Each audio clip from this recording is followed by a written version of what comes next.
अस्सलाम वालेकुम, नमस्ते, सत श्री अकाल। मैं हूं रुखसार हसन, मोहम्मद वकास, मोहम्मद असलम। आप देख रहे हैं world real reaction YouTube channel. आपका हमारे इस चैनल पर दिल के ताक रहे से वेलकम। अगर आप मेरे दोस्त, मेरे मित्र जिस तरह मुझे प्यार दिखा रहे हैं, हमें प्यार दिखा रहे हैं, हमें हमारा दिल कर रहा है कि हम आपके लिए अच्छी से अच्छी नई से नई वीडियो लेकर आएँ, तो इसके लिए आपको हमारा चैनल सब्सक्राइब करना पड़ेगा। अगर आप इस तरह प्यार दिखाते रहेंगे तो हम आपके लिए अच्छी से अच्छी वीडियो लाते रहेंगे।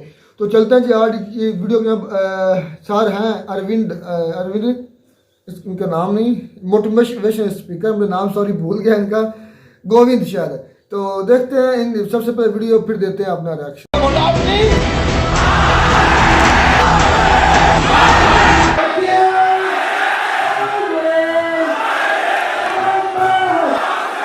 वापस आया हूं आज आपसे बात करने के लिए। मैं Vivek Bindra, motivational speaker, leadership consultant और बिजनेस कोच। आज बात करूंगा छत्रपति शिवाजी के विषय में।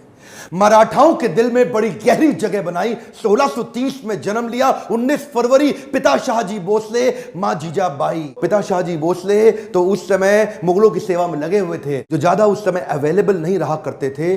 तो मां जीजाबाई जिन्होंने ज्यादा समय बिताया छत्रपति शिवाजी के साथ में। शिवाजी छोटा सा बच्चा, उसको बचपन से ही महाभारत से लेकर रामायण तक, रामायण से लेकर भगवद गीता तक और सारी पौराणिक कथाएं उनको सुनाया करती थी। असर क्या हुआ, छोटी उम्र से ही एक स्वाभाविक नेचुरल लीडरशिप शिवाजी के अंदर दिखने लगी। छोटा सा बच्चा, लेकिन वहीं पे मावल नाम की एक जगह, एक स्थान जहां पे कई गांव हुआ करते थे, जो पुणे के नजदीक था। आज का जो पुणे है ना महाराष्ट्र में, उधर ही मावल के पिछड़े और गरीब लोग, लेकिन वो उनमें साहस बहुत था। तभी शिवाजी ने देखा, 12-15 साल की उम्र में ही उसने देखा, वहां पे 3 साल उन जंगलों में वहां घूमता रहा, लोगों के बीच में रहा। तो उसने देखा ये लोगों में ताकत बहुत है, शक्ति बहुत है, पर ये अनगाइडेड मिसाइल है। एक दिन उसने सारे दोस्तों को और वहां पे गांव के कई लोगों को इकट्ठा किया और उनको क्या बताया कि मराठाओं को मुगलों के नौकर के रूप में जाना जाता है। और ये जो नौकर होता है ना, ये जो गुलामी है, ये एक मानसिकता है और कुछ नहीं है। It is a state of mind. इस गुलामी को तोड़ना है, मराठाओं को इससे बाहर निकलना है। तो ये निजामी शाह, आदिल शाह, इनके चंगुल से मराठाओं को पहली बार बाहर निकालने के लिए ये गांव वालों को उन्होंने तैयार किया। खंजर निकाला और अपना रक्त निकाल के काट के भगवान के शिवलिंग का रक्त अभिषेक कर दिया। और तभी इन्होंने ऐलान किया कि मैं स्वराज यात्रा निकालना चाहता हूं। ये स्वराज यात्रा, ये क्या कहते हैं, गुलामी एक मानसिकता है। क्या है? एक मानसिकता है। आप गुलाम अपनी मानसिकता के कारण है। और वहां पे गुलामी की मानसिकता से मराठाओं को निकाल के खड़ा करने के लिए, अब टीम तो छोटी थी, मैन पावर थी नहीं, रिसोर्सेज थे नहीं, उतने फंड्स थे नहीं, उतनी पीछे से सपोर्ट और ताकत और कोई अलायंस अभी तक था नहीं। तो शुरुआत बहुत इंटेलिजेंटली, देखिए ये जो थे ना, ये व्यक्ति छत्रपति शिवाजी, सारे सुनिए, भारत को पता होना चाहिए, छत्रपति शिवाजी एक कंबाइंड अवतार मान सकते हो आप, महाराणा प्रताप के शौर्य और उनकी ताकत और उनके साहस का, और कौटिल्य चाणक्य पंडित की उनकी बौद्धिक शक्ति, उनकी बुद्धि और उनकी कुटिल नीतियों का ये कंबाइंड अवतार थे। तो ये क्या करते हैं, छापा मार युद्ध करते हैं, द्विकंटक नीति के साथ जाते हैं। इसको क्या बोलते हैं, गोरिल्ला वॉरफेयर। और गोरिल्ला वॉरफेयर इसे कहते हैं गनीमी कावा। छोटी उम्र के अंदर इतना इंटेलिजेंस, इतना इंटेलिजेंस। गनीमी का मतलब क्या है, दुश्मन, और कावा मतलब उसको बेवकूफ बना के हराने की टैक्टिक्स। ये ऐसे टैक्टिक्स से लड़ते थे, इनको पहाड़ी चूहा बोलते थे, कि पहाड़ों के अंदर से कहां से निकल के किधर से निकल के आके दुश्मन पे अटैक करेंगे। छोटी सी सेना इन्होंने शुरू करी थी और अपना साम्राज्य दक्षिण से लेकर के ऊपर तक, गुजरात तक, इधर राज बहुत जगह फैलाया। एक बार उधर ही के मुगल राजा आदिल शाह ने मराठाओं के बीच में से इनके पिता को उठा करके जेल में डाल दिया, कारावास दे दिया। और ये बहुत दिन तक सोचने लगे कि क्या करें। और तभी देखिए, उसी समय में शाहजहां भी था दिल्ली के अंदर, और शाहजहां भी हालांकि है वो भी मुसलमान और आदिल शाह भी मुसलमान, लेकिन पॉलिटिक्स तो पॉलिटिक्स है ना। तो मुगल राजाओं को उन्होंने आपस में कैसे भिड़वाया, उधर उनको सपोर्ट और अलायंस की बात करी। इतने मास्टर अलायंस के मामले में, कब कहां किससे अलायंस बिल्ड करना। शाहजहां को बोले कि आप इस पर इंफ्लुएंस डालो, ये मेरे पिता को छोड़े, और शाहजहां उनकी बात मान गए। शाहजहां को उन्होंने बोला कि तुम्हारे कई युद्ध होने वाले हैं नॉर्थ में, और उस समय पीछे से अगर तुम्हें यहां से मदद की जरूरत पड़े तो मैं छत्रपति शिवाजी तुम्हारी मदद करूंगा। इसको बोलो आदिल शाह को मेरे पिता को छुड़वा दिया। छत्रपति शिवाजी, इनके लिए युद्ध जीतना जरूरी था, लड़ना भले ही जरूरी ना हो। कई बार तो ये लड़े बिना भी युद्ध जीत जाते थे, यही तो उनकी चतुराई थी। इसे क्या कहते हैं, सामने वाला सरेंडर कर देगा स्वॉर्ड निकाले पहले, स्वॉर्ड निकालने से पहले, surrender before the sword comes out. इनकी बुद्धिमत्ता क्या थी कि ये एनिमी से अलायंस क्रिएट कर लेते थे, जो इन्हें बर्बाद करने आता था वही इनको आबाद करके जाता था। पोर्टफोलियो डाइवर्सिफिकेशन में बड़े मास्टर थे। ये नहीं कि एक ही जगह लगे रहे, साथ साथ पैरेलल लीडरशिप बिल्ड करते थे। उधर कोंकण कोस्टलाइन के पास में, जो आज का गुजरात है, महाराष्ट्र है, आज का गोवा है, आज का नीचे तक कर्नाटक है, ये पूरी कोस्टलाइन पे इन्होंने एक नेवी बिल्ड करी, नेवी की सेना, समुद्री सेना को तैयार किया। एक्चुअली छत्रपति शिवाजी को फादर ऑफ इंडियन नेवी भी बोला जाता है। और एक और बात आप सीखते हैं, preparation of scenario analysis. Scenario analysis का मतलब क्या है, आने वाले समय में सिनेरियो ए होगा तो मैं ऐसे लड़ूंगा, बी होगा तो ऐसे लड़ूंगा, सी होगा तो ऐसे लड़ूंगा। सिनेरियो की तैयारी पहले रखनी चाहिए। उस समय वहां का तानाशाह आदिल शाह, जो उस समय तक शिवाजी से बहुत तंग आ चुका था, बहुत परेशान हो चुका था, इन्होंने अपने सबसे बड़े सेनापति, सबसे चीफ जनरल अफजल खान को भेजा कि अफजल खान इसको खत्म करके आओ किसी तरीके से। अफजल खान जानता था शिवाजी एक ईमानदार आदमी है, तो उसको एक प्रपोजल भेज दिया, शिवाजी मैं तुमसे अकेले मिलने आऊंगा, संधि करना चाहता हूं, अकेले मिलोगे मुझसे? शिवाजी बोले ठीक है, अकेले मिल लेते, मुझे कोई समस्या नहीं। अफजल खान ने बोला नियम यह है, ना तुम्हारे पास कोई सेना, ना मेरे पास कोई सेना, मैं भी अकेला, तुम भी अकेले, ना तुम्हारे पास कोई अस्त्र शस्त्र, ना मेरे पास कोई अस्त्र शस्त्र।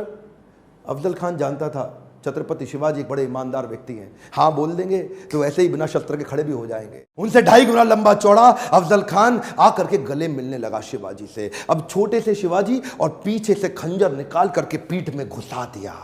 प्रिपेयर्ड थे पहले ही, शिवाजी पहले ही प्रिपेयर्ड थे। एक ऐसी लोहे की उन्होंने बुलेट जैकेट पहनी होती, पावरफुल, उन्होंने ऐसी जैकेट स्टील के अंदर बना रखी थी जिससे कितने भी खंजर डालो अंदर घुसे नहीं, लेकिन दिखाई नहीं पड़ता था। वो जानते थे कि ऐसा हो सकता है, ईमानदारी पूरी रखते लेकिन प्रिपरेशन भी रखते। इसको बोलते हैं सिनेरियो अगर सी निकल आया तो उसकी प्रिपरेशन भी रहे।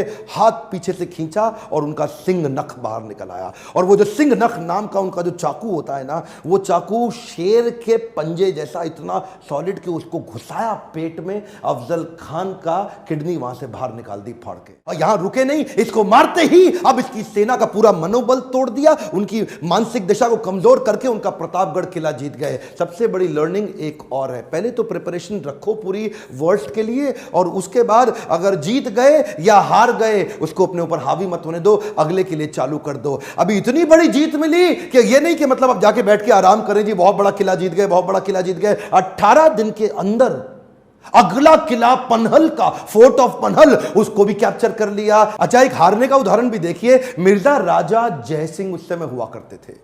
अब इन्हें मुगल लोगों ने राजा जयसिंह को मिर्जा बना लिया था, अपने साथ जोड़ करके अपनी सेना में ले लिया। एक दफा मिर्जा राजा जयसिंह ने इनको एक युद्ध में हराया और इनसे पुरंदर की ट्रीटी साइन करा ली। पुरंदर की ट्रीटी साइन कराते वक्त इनके 23 किले इनसे छीन लिए गए, और 23 किले अब इनके हाथ से निकल गए। वो उनके लिए हार थी, हाँ हार थी, लेकिन हारने के बाद भी नहीं रुकते। ये क्या किया, come on bounce back, come on, क्या याद है ना आपको, बाउंस बैक। और कैसे बाउंस बैक किया, पुरंदर की संधि में 23 किले हाथ से निकल गए, हाँ निकल गए, लेकिन रुकना तो है नहीं। अगले कुछ सालों के अंदर 23 किले हारे पर 360 किले और जीत गए। 360 किले इन्होंने, जो फोर्ट होते हैं ना, कई मैंशन, एक के बाद एक, एक के बाद। इनकी लड़ाई किसी भी प्रकार से किसी धर्म के अगेंस्ट नहीं थी, इनकी लड़ाई थी मराठाओं की रक्षा करने के लिए। ये मराठाओं के लिए खड़े, ये मुसलमानों के अगेंस्ट नहीं, मुगलों के अगेंस्ट थे। वो मुगल जो विदेश से आए उनके अगेंस्ट थे, क्योंकि मुसलमान तो उनकी टीम में बहुत सारे थे।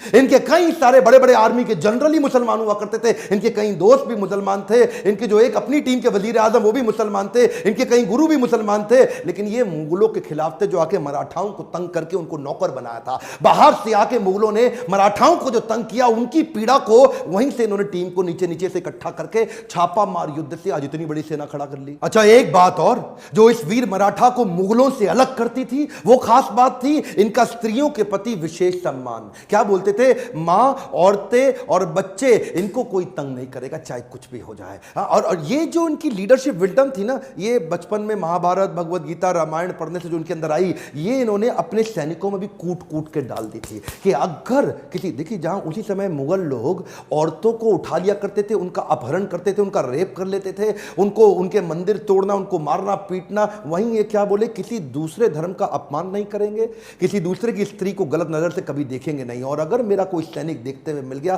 तो उसको खत्म कर दूंगा। इन्होंने वो वैल्यूज अपनी टीम के अंदर डाल दी। इनकी ये क्वालिटी ने इनको इतनी रिस्पेक्ट अर्न करी, इतनी रिस्पेक्ट अर्न करी कि लोग अपनी जान देने लग गए। इस वीर मराठा की कथा मैं चाहता हूं पूरे देश तक पहुंचे। आज अगर आप में थोड़ा सा भी आप में इच्छा है कि हमारे देश के इस इतिहास को कोई भूल ना जाए, इसको व्हाट्सएप पे फैला दीजिए। हर मराठा की जिम्मेदारी है कि इसको देश। तो जी वीडियो तो ख़त्म हुई। असल में मैं शुरुआत इस से करूँगा कि जब हमारे इस खित्ते में मुगल बादशाह नहीं थी, जब वो नहीं आए थे, जब तक उन्होंने अटैक नहीं किया था, तब तक लोग अमन से सुकून से रहते थे।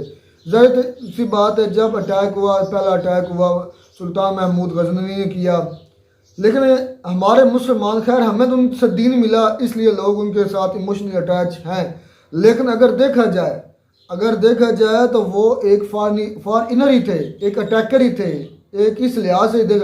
लेकिन हमें जो हिस्ट्री पढ़ाई जाती है उस हिस्ट्री में यही कहा जाता है कि जो पाकिस्तान के वो है ना, वो इस खित्ते के खैर खा थे, मतलब कि इस खित्ते के खैर खा थे। लेकिन बिल्कुल इसके बरअक्स है, हमें हमारे बच्चों को जो ये शिक्षा दी जाती है, जो तालीम दी जाती है, उसमें अगर देखा जाए तो वो हीरो समझ जाता है। मैंने भी खुद पढ़ा है कि महमूद गजनवी साहब हीरो हैं, लेकिन हकीकत ये है कि मैं एक मोटी सी मिसाल देता हूँ कि आपके घर पर आपके इलाके पर कोई बैरूनी ताकत आकर हमला करेगी तो ज़ाहिर बात से आप क्या कहेंगे, लुटेरे।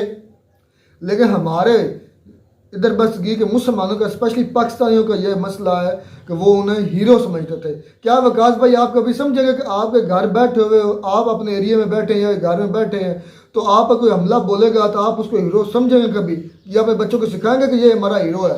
नहीं, इस तरह तो नहीं है। लेकिन हमारे यहाँ यही कंसेप्ट है कि महमूद गजनवी है, सुल्तान महमूद गजनवी के जो ऊपर हमला करेगा हम तो उनको जवाब देंगे, हीरो नहीं इंशाल्लाह, हम तो पूरा। और ये होते भी तब हैं जब अंदर से आदमी कोई मिले होते हैं उनके साथ, चले गए अपने घर। यार जो एंड वाली उसने बात की है ना, बे मुसलमान इस तरह थे, यानी कि इज्जतें लूटते थे।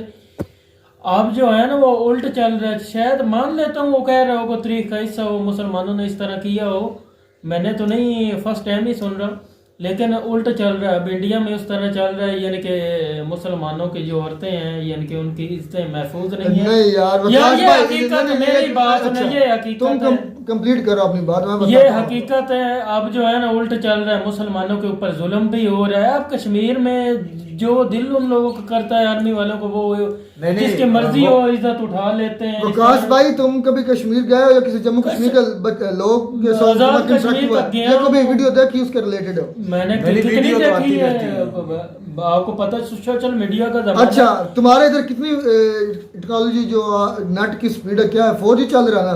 4G। आपने कभी सुना कि जम्मू कश्मीर में 5G टेक्नोलॉजी चल रही है? नहीं, मुझे तो नहीं इस चीज का पता। आपको पता है कि अभी रिसेंट में मेरे सुन तो ले, में क्या फायदा उन लोगों को यूज, उनको आजादी नहीं उन लोगों को। अच्छा मेरी बात तो सुन ले, मुझे ये बता कि जो कश्मीर के लोग हैं क्या उनको 5G टेक्नोलॉजी, तुम्हें तो नहीं पता, खैर मैं तो वीडियो करता है तो मुझे पता है। उसके बाद जो अभी उनका बजट आया कश्मीर के लोगों का, वो 35,000 करोड़ रुपया है। कितना? 35,000 करोड़।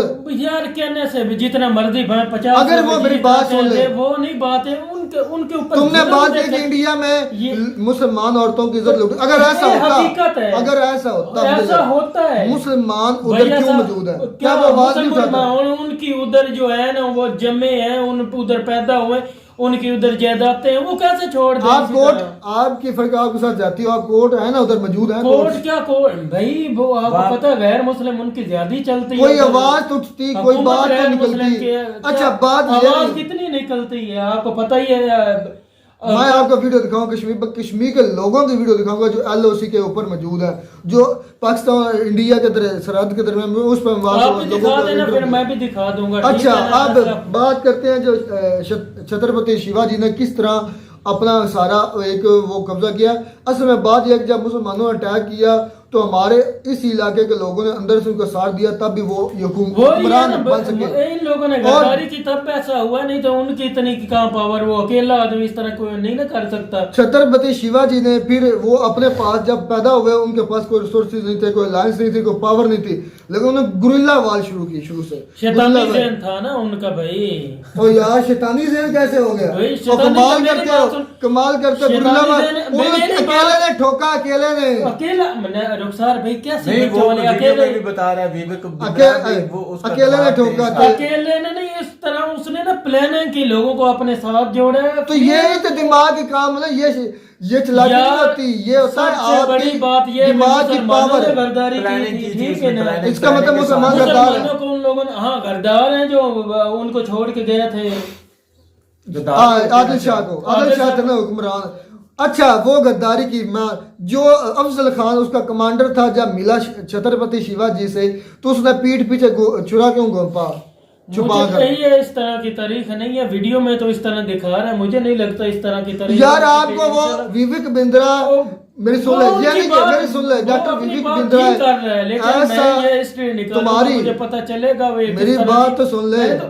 फर्स्ट टाइम देखी है ना, मैं किस तरह उनके ऊपर एतमाद कर लूं यार वकास भाई, मेरी बात तो सुन ले। डॉक्टर विवेक बिंद्रा दुनिया के टॉप मोटिवेशन स्पीकर्स में से एक है, और उनकी बात दुनिया सुनती है, सिर्फ तुम नहीं, इंडिया नहीं, पाकिस्तान नहीं, लेकिन तहकीक तो करनी चाहिए। असलम भाई भी वो सच है या झूठ है, इसमें क्या कोई अच्छा, आप जो मुसलमान इधर अटैक कर किया, मुसलमानों ने कब्जा किया, क्या समझते वो हमारे हीरो हैं? इस चीज का भी मुझे इल्म नहीं है, इल्म होगा तो हमारे हीरो हैं। हमारे गौरी जो मज़ाइल है, शाहीन है, उनके नाम जो है उनके नाम पर है। शाहीन जो 3, 1, 2, उसके बाद गौरी है, उसके बाद शहाब है, इस तरह के नाम हमारे रखे। नसर है, ये सारे उन्हीं के नाम हैं जो इधर आकर उन्होंने अटैक किए। लेकिन छत्रपति शिवाजी मराठों में से थे, और उन्होंने अकेले ने अपनी बगैर पावर से, बगैर अलायंस के, बगैर हथियार के, अपनी दिमाग को इस्तेमाल करके मुसलमान वो आदिल शाह की ईंट से ईंट बजाई है। कहाँ तक उसे ना, वो इंशाल्लाह तहकीक करेंगे इनके वीडियो के ऊपर, फिर पता चलेगा। कोई और भी कुछ चीज देख। असलम भाई, आप क्या समझते जो मुसलमान इधर आए थे, जब बात पता जब मुसलमान आए, सुल्तान महमूद गजनी ने हमले किए, और भी काफी अतर हैं, कुतुबुद्दीन ऐबक है, कहाँ से चली कहाँ तक, वो देखिए हिस्ट्री का। हम जो है मुसलमान, स्पेशली पाकिस्तान के लोग, उनको अपना हीरो मानते हैं। आप क्या मानते हैं उनको हीरो? ये तो हिस्ट्री में लिखा हुआ है ना कि वो हीरो है। वो तो पाकिस्तान की हिस्ट्री में लिखा ना हुआ है, तो हिस्ट्री बता रही है, तो हीरो ही है यार। वो तो मैंने पहले आपसे मोटा सा सवाल किया कि आपके घर पे कोई अटैक करता है। नहीं, वो भाई अफगानिस्तान से आए थे, ज्यादातर ईरान, अफगानिस्तान से आए थे, अरब से आए थे ये लोग सारे। यार रुखसार भाई, ये बात है ना, हम लोगों को इस हिस्ट्री का नहीं पता है, सच्ची बात। वो जब हिस्ट्री का पता चलेगा, और भाई जो हमें पता है वो भी गलत है। लेकिन जो हिस्ट्री में लिखा हुआ है ना कि वो सुल्तान महमूद गजनवी, टीपू सुल्तान, ये सारे हीरो हमारे, उन्होंने पाकिस्तान की हिस्ट्री ने दिखाया हुआ है, ये मुझे भी पता है। लेकिन न्यूट्रल हिस्ट्री पढ़े, ये देखे छत्रपति शिवाजी ने अपनी पावर से, अपनी दिमाग से, अपनी सलाहियतों से मराठों की ज़ात को कितना फ़ायदा भी पहुंचाया, और कहाँ कहाँ तक। सबसे बड़ी बात कि उसने औरतों, बच्चों पर हाथ नहीं उठाया, बूढ़ों पर हाथ नहीं उठाया, और अपनी फौज, अपने कमांडर को भी यही हुक्म दिया कि आप अपने जो भी हो जाए, बच्चों पर हमला नहीं करेंगे, औरतों पर हमला नहीं करेंगे, बूढ़ों पर हमला नहीं करेंगे। ये होती है शिक्षा, ये होती है तालीम। अब कहाँ उनकी तालीम गई है? तो यार आपकी पता, मैं वीडियो लाऊंगा, नेक्स्ट वीडियो वही लाऊंगा, वीडियो मैं भी लाऊंगा, उनके ऊपर भी रिएक्शन करेंगे, ठीक है ना? तो उम्मीद करते हैं आपको हमारी ये वीडियो अच्छी लगी होगी। वीडियो अच्छी लगी हो तो हमारा चैनल जरूर सब्सक्राइब करें। मिलता है वीडियो में नया टॉपिक के साथ, तब तक दीजिए इजाजत। अल्लाह।